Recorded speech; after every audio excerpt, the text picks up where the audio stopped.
ಶ್ರೀ ಗುರುಭ್ಯೋ ನಮಃ. ಕೃಷ್ಣಾಯ ವಾಸುದೇವಾಯ ಹರೇ ಪರಮಾತ್ಮನೆ ಪ್ರಣತಃ ಕ್ಲೇಶನಾಶಾಯ ಗೋವಿಂದಾಯ ನಮೋ ನಮಃ. ಹರೇ ಶ್ರೀನಿವಾಸ. ಶ್ರೀ ಗುರು ರಾಘವೇಂದ್ರಾಯ ನಮಃ. ಶ್ರೀ ಸತ್ಯಾತ್ಮತೀರ್ಥ ಗುರುಭ್ಯೋ ನಮಃ.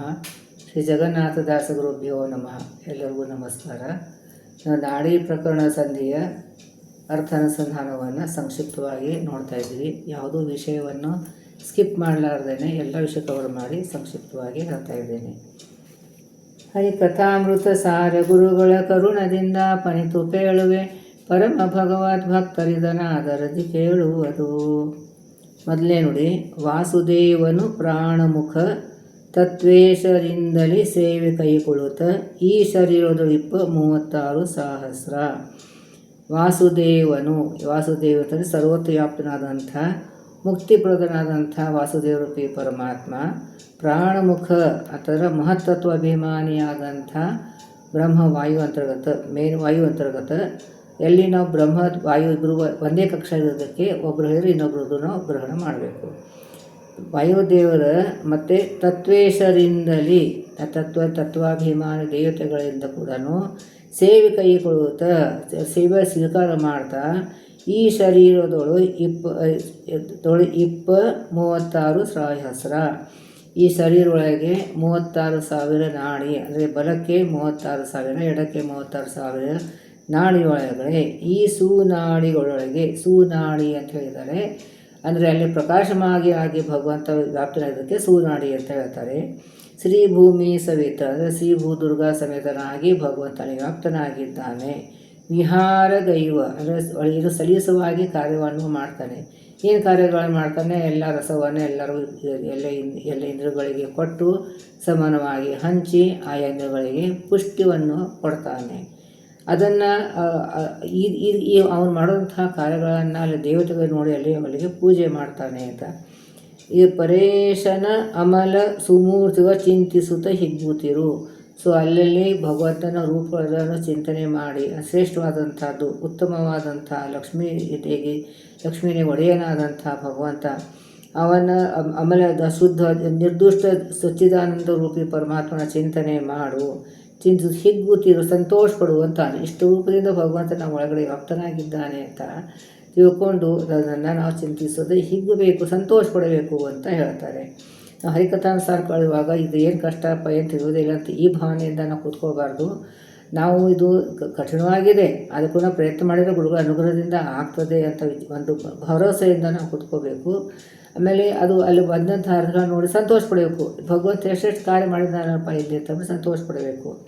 ಎರಡನೇ ನುಡಿಯಲ್ಲಿ ಎಲ್ಲೆಲ್ಲಿ ಎಷ್ಟೆಷ್ಟು ನಾಡಿಗಳನ್ನು ವ್ಯಾಪ್ತರಾಗಿ ತಿಸಲು ಹೊಡೆದಿದೆ, ಇಂಟ್ರೊಡಕ್ಷನಲ್ಲಿ ಹೇಳಿದೆ. ಅದಲ್ಲೆಲ್ಲ ಬ್ರಾಂಚಸ್ ಆಗಿಬಿಟ್ಟು ಕೊನೆಗೆ ಅದು ಇಲ್ಲಿ ಎಡಕ್ಕೆ 36, ಬಡಕ್ಕೆ 36,000 ಆಗ್ತದೆ ಅಂತ. ಅವು ಎಲ್ಲೆಲ್ಲಿ ಎಷ್ಟೆಷ್ಟು ನಾಡಿಗಳು ವ್ಯಾಪ್ತವಾಗಿದೆ ಅಂತ ಹೇಳ್ತಾರೆ. ಇಲ್ಲಿ ಚರಣಗಳಿವ, ಅಂದರೆ ಕಟ್ಟಿ ಹಿಡ್ಕೊಂಡು ಪಾದದವರೆಗೆ 12,000 ಇರ್ತವೆ. ಮಧ್ಯದೊಳಗೆ ಅಂತಂದರೆ ನಾಭಿಯಿಂದ ಕಂಠದವರೆಗೆ ಮಧ್ಯದೇಹ ಅಂತ ಹೇಳಿದ್ರೆ ಅಲ್ಲಿ 14,000 ನಾಡಿಗಳು ವ್ಯಾಪ್ತವಾಗಿದ್ದಾವೆ ಅಂತ. ಬಾಹುಗಳೊಳಗೆ 2, ಅಂದರೆ ಬಾಹುಗಳೊಳಗೆ 2 ಅಂತಂದರೆ 4,000 ಇದ್ದಾವೆ ಅಂತ. ಶಿರದೊಳಗೆ 6,000, ತಲೆಯಲ್ಲಿ 6,000 ನಾಡಿಗಳು ಇವೆ ಅಂತ. ಇದು ನೋಡಿ, ಕೈಗಿಂತ ತಲೆಯಲ್ಲಿ ಕಡೆ ಜಾಸ್ತಿ ಇದೆ. ಯಾಕಂದರೆ ನಾವು ಬುದ್ಧಿ ಅಷ್ಟು ಸ್ಟೋರ್ ಆಗಬೇಕು. ನಾವು ಕಲಿತದ್ದನ್ನು ತಿಳಿಯಬೇಕು, ಇಳಿಬೇಕು, ಉಳಿಬೇಕು. ಅಷ್ಟೇ ಅದಕ್ಕೆ ಅಲ್ಲಿ ತಲೆಯಲ್ಲಿ ನಾಡಿಗಳು ಜಾಸ್ತಿ ಇದೆ. ಅಲ್ಲಿ ಪುಷ್ಟಿ ಜಾಸ್ತಿ ಬೇಕು. ಚಿಂತಿಸಿ ಇರುಳು ಹಗಲ ಅಭಿಮಾನಿ ದಿವಿಜರ. ಈ ನಾಡಿ ಒಳಗೆ ಹಗಲು ಅಭಿಮಾನಿ ದೇವತೆಗಳು, ರಾತ್ರಿಗೆ ಅಭಿಮಾನಿ ದೇವತೆಗಳಲ್ಲಿ ವ್ಯಾಪ್ತರಾಗಿದ್ದಾರೆ. ದಿವಿಜರನು ಅರಿತು ಉಪಾಸನೆಗೈವರು ಇಳೆಯಳು ಸ್ವರ್ಗವಾಸಿಗಳು. ಈ ರೀತಿಯಾಗಿ ಯಾರು ಚಿಂತನೆ ಮಾಡ್ತಾರೋ ಅವರು ಇಲ್ಲಿ ಭೂಮಿಯಲ್ಲಿದ್ದು ಕೂಡ ಸ್ವರ್ಗವಾಸಿಗಳನ್ನೇ ಅನ್ನಿಸ್ತಾರೆ. ಅದೇ ನಾಡಿಗಳ ಚಿಂತನೆ ಎಷ್ಟು ಮಹತ್ವದಿದೆ ಅಂತೇಳಿ ಹೇಳ್ತಾರೆ. ಅದಕ್ಕೆ ಈ ನಾಡಿ ಬಹಳ ದೊಡ್ಡದಾಗಿದೆ. ಇಲ್ಲಿಯ ನಾಡಿಗಳೆಲ್ಲ ಪೂರ್ತಿ ವಿಸ್ತಾರವಾದಂಥ ಚಿಂತನೆ ಕೊಟ್ಟುಬಿಟ್ಟು ಅಲ್ಲಿ ನಾವು ಭಗವಂತನ ರೂಪಗಳ ಚಿಂತನೆ ಮಾಡಬೇಕು ಅಂತ ಇಂಟ್ರೊಡಕ್ಷನಲ್ಲಿ ಸಾಕಷ್ಟು ವಿಷಯವನ್ನು ಕವರ್ ಮಾಡಿದ್ದೇನೆ. ಅದಕ್ಕೆ ಅದನ್ನು ಇಲ್ಲಿ ಹೇಳ್ತಾ ಇಲ್ಲ. ಅದೇ ನಾವು ಉಪಾಸನೆ ಮಾಡೋದು ಈ ನಾಡಿಗಳ ಅಂತರ್ಗತನಾದಂಥ ವಾಯುಗಳ ಅಂತರ್ಗತನಾದಂಥ ಭಗವಂತನ ಇಷ್ಟು ರೂಪಗಳು ಇವೆ ಅನ್ನೋದನ್ನು ನಾವು ಚಿಂತನೆ ಮಾಡಬೇಕು. ಆಮೇಲೆ 3ನೇ ನುಡಿಯಲ್ಲಿ ಬೃಹತಿ ನಾಮಕ ಪರಿಪೂರ್ಣನಾದಂತಹ ಭಗವಂತನ ರೂಪಗಳು ವಾಸುದೇವನು ವಹಿಸಿ ಸ್ತ್ರೀ ಪುರುಷ ರೂಪಗಳ ದೋಷವಿರಹಿತ 72,000 ನಾಡಿಗಳಾಗಿದ್ದು, ಇಲ್ಲಿ ಎರಡನೇ ನುಡಿಯಲ್ಲಿ 36,000 ಲೆಕ್ಕ ಹೇಳಿದರು. ಈಗ 72 ಹೇಳ್ತಾರೆ ಅಂದರೆ ಬಲಕ್ಕೆ ಎಡಕ್ಕೆ ಅಂತ ತಿಳಬೇಕು. ಸೊ ಈ ಪರಿಪೂರ್ಣನಾದಂತಹ ಭಗವಂತ ವಾಸುದೇವ ನಾಮಕ ಭಗವಂತ, ಇಲ್ಲಿ ಬೃಹತಿ ನಾಮಕದಂತಹ ವಾಸುದೇವರೂಪಿ ಪರಮಾತ್ಮ ಈ ಸ್ತ್ರೀ ನಾಡಿ ಪುರುಷ ನಾಡಿ ಒಳಗೆ ದೋಷವಿರತನಾಗಿದ್ದಾನೆ. ಅಂಥದ್ದು 72 ನಾಡಿಗಳಿಗೆ ವ್ಯಾಪ್ತನಾಗಿದ್ದಾನೆ.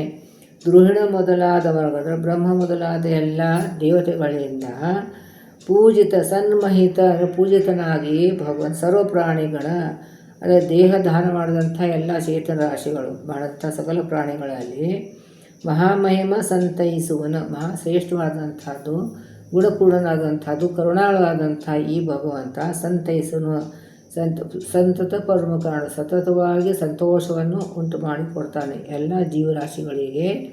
ಈ ರೀತಿಯಾಗಿ ವ್ಯಾಪ್ತನಾಗಿ 72,000 ನಾಡಿಗಳಾಗಿ ಇದೆಲ್ಲ ಸ್ಥೂಲ ದೇಹದಲ್ಲಿ ಅಂತಲೇ ತಿಳ್ಕೋಬೇಕು ಮಾಡಿ, ಅಲ್ಲಿ ಅವನು ಎಲ್ಲ ದೇವತೆಗಳಿಂದ ಪೂಜಿತನಾಗಿ ಅಲ್ಲಿ ಸರ್ವ ಪ್ರಾಣಿಗಳಲ್ಲಿ ವ್ಯಾಪ್ತನಾಗಿದ್ದಾನೆ. ಸಂತತ ಪರಮಾಣು ಸಂತತ ಅಂತಂದ್ರೆಲ್ಲೂ ಈ ರೀತಿಯಾಗಿ ಚಿಂತನೆ ಮಾಡಿ ನಮ್ಮ ಮುಕ್ತಿಯಲ್ಲಿ ಕೂಡ ನಮಗೆ ರಕ್ಷಣೆ ಮಾಡ್ತಾನೆ, ಇಲ್ಲಿನೂ ರಕ್ಷಣೆ ಮಾಡ್ತಾನೆ, ಆಮೇಲೆ ಕೂಡ ರಕ್ಷಣೆ ಮಾಡ್ತಾನೆ ಅಂತ ತಿಳ್ಕೋಬೇಕು. ಇನ್ನು ಈ 4ನೇ ನುಡಿಯಲ್ಲಿ ಇಲ್ಲಿ ಈ 72,000 ಲೆಕ್ಕ ಹೆಂಗೆ ಬಂತು ಅಂತ ನಾನು ಇಂಟ್ರೊಡಕ್ಷನ್ ಹೇಳಿದ್ದೇನೆ, ಅದೇ ಇಲ್ಲಿ ಕೊಟ್ಟಿದ್ದಾರೆ. 100 ವರ್ಷಕ್ಕೆ ದಿವಸ 36,000 ನಾಡಿ ಶರೀರದೊಳಗಿನುತಿಹು ಎಂದು ಅರಿತು ಒಂದು ದಿವಸದಲ್ಲಿ. ಈಗ 1 ದಿವಸದಲ್ಲಿ ಎಷ್ಟು ನಾಡಿಗಳಿವೆ ಎಷ್ಟು ಇಲ್ಲ, ಒಂದು ದಿವಸದಲ್ಲಿ ಇಟ್ಕೊಂಡು ಅದು 100 ವರ್ಷಕ್ಕೆ ಲೆಕ್ಕ ಮಾಡಿದರೆ ಎಷ್ಟಾಗ್ತದೆ ಅದನ್ನು ಚಿಂತನೆ ಮಾಡಬೇಕು ಒಂದು ದಿವಸದಲ್ಲಿ. ಅದೇ ಜ್ಞಾನಿಗಳು ಆಧಾರದಿಂದ ಇದನ್ನು ಚಿಂತನೆ ಮಾಡಬೇಕು. ಸೂರ್ಯಗಳ ಸತ್ಕರಿಸಿದವ ಅಂದರೆ ಇಲ್ಲಿ ಜ್ಞಾನಿಗಳು ಬರ್ತಾರೆ, ಅವರಂತರ್ಯಾಮಿಯಾಗಿ ಇಷ್ಟ ರೂಪದಿಂದ ಅಂದರೆ ಈ 36,000 ದಂಪತಿ ರೂಪದಿಂದ ಭಗವಂತ ವ್ಯಾಪ್ತನಾಗಿದ್ದಾನೆ ಅಂತ ಜ್ಞಾನಿಗಳು ಯಾರು ಬರ್ತಾರೋ ಅವರಿಗೆ ಒಂದು ನಮಸ್ಕಾರ ಮಾಡಿದರೆ ನಾವು 36,000 ದಂಪತಿ ರೂಪದಿದ್ದಂಥ ಭಗವಂತನಿಗೆ ಒಂದು ನಮಸ್ಕಾರ ಮಾಡಿದಂಗೆ ಆಗ್ತದೆ. ಅದಕ್ಕೆ ಈಗ ನಾವು ಸ್ವಾಮಿಗಳಿಗೆ ನಮಸ್ಕಾರ ಮಾಡಿದರು, ಅವರು ತನಗೆ ಅಂತ ತಿಳ್ಕೊಳ್ಳೋದೇ ಇಲ್ಲ, ಅವರು ಆಶೀರ್ವಾದ ಮಾಡ್ತಾರೆ, ಆದರೆ ತಮಗೆ ಅಂತ ನಮಸ್ಕಾರ ತಮಗಂತ ತಿಳ್ಕೊಳ್ಳೋದೇ ಇಲ್ಲ ಅವರು. ಅದು ಒಳಗಳಿದ್ದಂಥ ಭಗವಂತನ ನಮಸ್ಕಾರ ಅಂತ ಅನುಸಂಧಾನ ಸತತವಾಗಿ ಇರ್ತದೆ. ಸೊ ಇಲ್ಲಿ ಅಲ್ಲಿ ದ್ರುಹಿಣ ಮೊದಲಾದವರ ಸನ್ಮಹಿತ ಅದಾಯಿತು. 4 ನೋಡಿದೆಯಲ್ಲ, 100 ವರ್ಷಕ್ಕೆ ದಿವಸ 36,000 ನಾಡಿ ಶರೀರದೊಳಗಿನ ಎಂದರಿತು ದಿವಸದಲ್ಲಿ, ಒಂದು ಅರಿವು ದಿವಸದಲ್ಲಿ. ಅಂದರೆ ಇಲ್ಲಿ ಅದರಿಂದ ಈ ರೀತಿಯಾಗಿ ತಿಳಿತಾರೆ. ಅಂದರೆ ಒಂದು ದಿವಸದಲ್ಲಿ ಎಷ್ಟು ಸಾವಿರ 360 100 ವರ್ಷಕ್ಕೆ 36,000 ಸತ್ಕರಿಸುವ. ಪ್ರತಿ ವಾರದಲ್ಲಿ ದಂಪತಿಗಳ ಅರ್ಚನೆ. ಪ್ರತಿ ವಾರದಲ್ಲಿ ಅಂತಂದ್ರೇನು, ಅಲ್ಲಿ ಪ್ರತಿ ಸೂರ್ಯಾಸ್ತ ಒಳಗಳಿದ್ದಂಥ ಒಂದು ಪ್ರತಿ ದಿವಸದಲ್ಲಿ ಅಂತ ಅರ್ಥನೆ ಆಗ್ತದೆ. ದಂಪತಿಗಳ ಅರ್ಚನೆ ರಚಿಸೋದು ಸತ್ಯ ಸಂಶಯವಿಲ್ಲ. ಅವಳಿಗೆ ಇಷ್ಟು 36,000 ದಂಪತಿಗಳಿಗೆ ಅರ್ಚನೆ ಮಾಡಿದಂಥ ಫಲವನ್ನು ಸಿಗ್ತದೆ, ಅದರ ಏನೂ ಸಂಶಯ ಇಲ್ಲ ಅನ್ನೋದನ್ನು ಹೇಳ್ತಾ ಇದ್ದಾರೆ. ಇನ್ನು 5ನೇ ನುಡಿಯಲ್ಲಿ 24 ತತ್ವಗಳು ತತ್ಪದಗಳು ಬ್ರಹ್ಮಮುಖ ದೇವತೆಗಳ ಅನುದಿನ ಪ್ರತಿಪತಿ ನಾಡಿಗಳಿದ್ದು, ಅಂದರೆ 24 ತತ್ವಾಭಿಮಾನಿ ದೇವತೆಗಳು. ಈ ಕಡೆ ಎಲ್ಲ ಕಡೆ ತತ್ವ ಎಲ್ಲ ಕಡೆಯೂ ವ್ಯಾಪ್ತವಾಗಿದೆ. ಆ ತತ್ವಗಳು ಅಲ್ಲಿ ತತ್ವಾಭಿಮಾನಿ ದೇವತೆಗಳು ಬ್ರಹ್ಮದೇವರು ಮೊದಲಾದ ಎಲ್ಲರೂ ಅನುದಿನ ಪ್ರತಿಪತಿ ನಾಡಿ, ಇದೆಲ್ಲ ದೇವತೆಗಳು ಪ್ರತಿಪತಿ ನಾಡಿ ಒಳಗೆ ಇರ್ತಾರೆ ಅಂತ. ಆಮೇಲೆ ಚತುರ್ಶ್ಲೋಕದ ಜೀವ ಪ್ರತಿಥಿಗಳ ಸಂರಕ್ಷಿಸುವ. ಅಂದರೆ ಇಲ್ಲಿ 14 ಲೋಕದಲ್ಲಿ ವ್ಯಾಪ್ತವಾದಂಥ ಪ್ರತಿಯೊಂದು ವ್ಯಕ್ತಿ ಒಳಗಡೆ ಪ್ರತಿಯೊಂದು ಜೀವರಾಶಿ ಒಳಗಡೆ ಭಗವಂತ ಅದು ಎಲ್ಲ ಜೀವದ ಸಮೂಹದಲ್ಲಿ ಭಗವಂತ ವ್ಯಾಪ್ತನಾಗಿದ್ದಾನೆ. ಸಂರಕ್ಷಣೆ ಮಾಡ್ತಾನೆ. ಶಾಶ್ವತ ತತ್ವಸ್ಥಾನದಲ್ಲಿ ನೋಡುತ್ತಲೇ ಮೋದಿಪರು. ಅಂದರೆ ಇಲ್ಲಿ ಸಕಲ ಜೀವರಾಶಿಗಳಿಗೆ ತಂದರೆ ತತ್ವಾಭಿಮಾನ ದೇವತೆಗಳಿದ್ದಾರೆ. ಆ ದೇವತೆಗಳಂತಾರೆ ಆಮೇಲೆ ವಾಯುದೇವರು ಅಂತ ಭಗವಂತ. ಈ ರೀತಿಯಾಗಿ ಚಿಂತನೆ ಪ್ರತಿಯೊಂದು ಜೀವರಾಶಿ ಒಳಗಡೆ ಸಮೂಹದಲ್ಲಿ ಇಷ್ಟು ವ್ಯಾಪ್ತನಾಗಿದ್ದಾನೆ, ಸಂರಕ್ಷಣೆ ಮಾಡ್ತಾನೆ ಅಂತ. ನಮಗೇನು ಅನ್ನಿಸ್ತದೆ, ನಾವೇ ಸರಿಯಾಗಿ ಉಸಿರಾಡಿಸಿ ಊಟ ಮಾಡ್ತಿದ್ದಿಲ್ಲ. ಇದೆಲ್ಲ ಭಗವಂತ ಮಾಡ್ತಾ ಇದ್ದಾನೆ ಅಂತದ. ಈ ರೀತಿಯಾಗಿ ರಕ್ಷಣೆ. ನಾವು ಊಟ ಮಾಡೋದು ಪಚನ ಆಗದೆ ಹೋದರೆ, ನಮಗೆ ಶ್ವಾಸೋಚ್ಛ್ವಾಸ ಮಾಡಲಿಕ್ಕೆ ಬರದೇ ಹೋದರೆ, ನಡಿಲಿಕ್ಕೆ ಬರದೇ ಹೋದರೆ, ಕೈಯಲ್ಲಿ ಕೆಲಸ ಮಾಡಲಿಕ್ಕೆ ಬರದೇ ನರಗಳು ಬಿತ್ತಾಗ್ಬಿಟ್ರೆ, ಸೊ ಅದಕ್ಕೆ ಪ್ರತಿಯೊಂದು ಕಾರ್ಯಗಳನ್ನು ಭಗವಂತ ಅಲ್ಲಲ್ಲಿ ವ್ಯಾಪ್ತನಾಗಿ ಇದು 14 ಲೋಕದಲ್ಲಿ ಇದ್ದಂಥ ಸಮಸ್ತ ಜೀವರಾಶಿಗಳನ್ನೇ ಈ ರೀತಿ ವ್ಯಾಪ್ತನಾಗಿ ಈ ಸಂರಕ್ಷಣೆ ಮಾಡ್ತಾನೆ. ಇಷ್ಟು ರೂಪದಿಂದ ವ್ಯಾಪ್ತನಾಗಿ ಸಂರಕ್ಷಣೆ ಮಾಡ್ತಾನೆ ಅಂತ ಈ ರೀತಿಯಾಗಿ ತತ್ಸ್ಥಾನದಲ್ಲಿ, ಆಯಾ ಸ್ಥಾನದಲ್ಲಿ ಅಂತ ಇವಾಗ 2ನೇ ನುಡಿಯಲ್ಲಿ ಹೇಳಿದರು. ನಿನ್ನ ತಲೆಯಲ್ಲಿ ಎಷ್ಟು ನಾಡಿಗಳು, ಕೈಯಲ್ಲಿ ಎಷ್ಟು, ಕಾಲಲ್ಲಿ ಎಷ್ಟು, ಮಧ್ಯದಲ್ಲಿ ಎಷ್ಟು ಅಂತ ತಿಳ್ಕೊಂಡು ಅಷ್ಟಷ್ಟು ನಾಡಿದಲ್ಲಿ ಭಗವಂತ ವ್ಯಾಪ್ತನಾಗಿದ್ದಾನೆ. ಅದು ಎಲ್ಲ ಜೀವ ಸಮೂಹದಲ್ಲಿದ್ದಾನೆ, ಸಂರಕ್ಷಣೆ ಮಾಡ್ತಾನೆ. ಶಾಶ್ವತ ಸತತವಾಗಿ ಸಂರಕ್ಷಣೆ ಸತತವಾಗಿ ಅಂತಂದ್ರೇನು, ಅದಕ್ಕೆ ಎಲ್ಲ ವಿಕಾರ ಇಲ್ಲದೆ ಎಲ್ಲದು ಅದು ನಮಗೆ ವಿಕಾರ ನಮಗೆ ವಿಕಾರ ಇದೆ, ಅವನಿಗೇನು ವಿಕಾರ ಬರಲಾರ್ದಂಥದ್ದು ಮಾಡ್ತಾನೆ. ಆಯಾ ಸ್ಥಾನದಲ್ಲಿ ಇಷ್ಟಿಷ್ಟು ಇದ್ದಂತ ನೋಡಿ ಮೋದಿಪರು ಅದೇ ಜ್ಞಾನಿಗಳೇನಿರ್ತಾರೆ ಅದನ್ನು ಭಗವಂತನೇ ವ್ಯಾಪಾರ. ಜ್ಞಾನಗಳೇ ಮಾಡ್ತಾರೆ. ಈ ನಾಡಿಗಳೊಳಗೆ ದೇವತಾಂತರಿಯಾದಂಥ ಭಗವಂತ ನಡೆಯುವಂಥ ವ್ಯಾಪಾರ ನೋಡಿ ಈ ತತ್ವಾಭಿಮಾನ ದೇವತೆಗಳು, ಎಲ್ಲ ದೇವತೆಗಳು ನೋಡಿ ಸಂತೋಷ ಪಡ್ತಾರೆ. ಅವರು ಸಂತೋಷ ಪಡ್ತಾರೆ ಅಂತ ಅಂದ್ಬಿಟ್ಟು ಜ್ಞಾನಿಗಳೇ ಈ ಚಿಂತನೆ ಮಾಡ್ತಾರೆ, ಜ್ಞಾನಿಗಳು ಚಿಂತನೆ ಮಾಡ್ತಾರೆ. ನಾಡಿ ಒಳಗೆ ಇಷ್ಟು ರೂಪದಿಂದ ಭಗವಂತ ವ್ಯಾಪ್ತನಾಗಿದ್ದಾನೆ, ಅಲ್ಲಿ ದೇವತೆಗಳು ಪೂಜೆ ಮಾಡ್ತಾರೆ, ಅವರು ಸಂತೋಷ ಪಡ್ತಾ ಇದ್ದಾರೆ ಅಂತ ಅಂದ್ಬಿಟ್ಟು ಚಿಂತನೆ ಮಾಡಿರೋ ಸಂತೋಷ ಆಗ್ತದೆ. ಅದಕ್ಕೆ ನೋಡುತ್ತಲೇ ಮೋದಿಪರು ಈ ರೀತಿಯಾದಂಥದ್ದು ಚಿಂತನೆ ಮಾಡು ಅಂತನ್ನೋದನ್ನು ಹೇಳ್ತಾ ಇದ್ದಾರೆ. ಇನ್ನು 6ನೇ ನುಡಿಯಲ್ಲಿ ಸತ್ಯ ಸಂಕಲ್ಪನು ಸದಾ 72 ಸಹಸ್ರದಳು 34,56,000. ಅದು ಇಲ್ಲಿ ಏನಾಗ್ತದೆ, ಉತ್ತಮ ಪ್ರಕಾರದಿಂದ ಇಚ್ಛೆ ತನ್ನ ಸ್ವತಂತ್ರ ಇದರಿಂದ ವಾಸುದೇವ ರೂಪಿ ಪರಮಾತ್ಮ ಸತ್ಯ ಸಂಕಲ್ಪನು ಅದು ಅವನ ಇಚ್ಛೆಯಂತೆ ಆಗ್ತದೆ. ಅವನ ಸಂಕಲ್ಪನು ಅವನ ಇಚ್ಛೆಯಂತೆ ಎಲ್ಲ ಕಾರ್ಯಗಳು ನಡೀತಾವೆ. ಯಾವಾಗಲೂ ಸದಾ 72 ಸಹಸ್ರದೊಳು 72,000 ನಾಡಿಗಳೊಳಗೆ ಹೇಗೆ ವ್ಯಾಪ್ತನಾಗಿದ್ದಾನೆ ಅಂತಂದರೆ, ಇದು ಕೇಶವಾದಿ 20 ತತ್ವಗಳಿದೆ. ಈ ತತ್ವಗಳಂತಾರೆ ಹೆಮ್ಮೆಯಾದಂಥ ಕೇಶವಾದಿ ರೂಪಗಳು, ಅಲ್ಲಿ ಅದ್ರ ಜೊತೆಗಿದಂಥ ರಮಾದೇವಿ 24 ರೂಪಗಳು.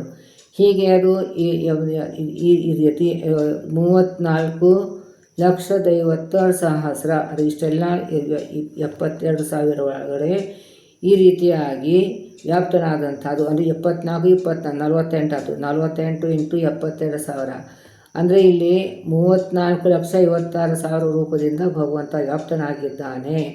34,56,000 ಚಿತ್ ಪ್ರಕೃತಿ ಒಡಗೂಡಿ ಚಿತ್ಪ್ರಕೃತಿ ರಮಾದೇವಿ ಅಂದರೆ ತತ್ವಕ್ಕೆ ಅಭಿಮಾನಿ, ಅವ್ಯಕ್ತ ತತ್ವಕ್ಕೆ ಅಭಿಮಾನಿ ದೇವತೆ ಭಗವಂತ ಲಕ್ಷ್ಮೀದೇವಿ ಸಹಿತವಾಗಿ ಪರಮ ಸುನಿತ್ಯ ಮಂಗಳಮೂರ್ತಿ, ಉತ್ತಮವಾದ ಮಂಗಳಮೂರ್ತಿದಂಥ ಭಗವಂತ ಭಕ್ತರ ತೆತ್ತಿಗನು, ಭಕ್ತರ ತೆತ್ತಿಗನು ಅಂತಂದರೆ ಸೇವಕನಾಗಿ ಭಗವಂತ ಇರ್ತಾನೆ. ತಾನಾಗಿ ಸರ್ವತ್ರದಲ್ಲಿ ಸಂತೈಪ.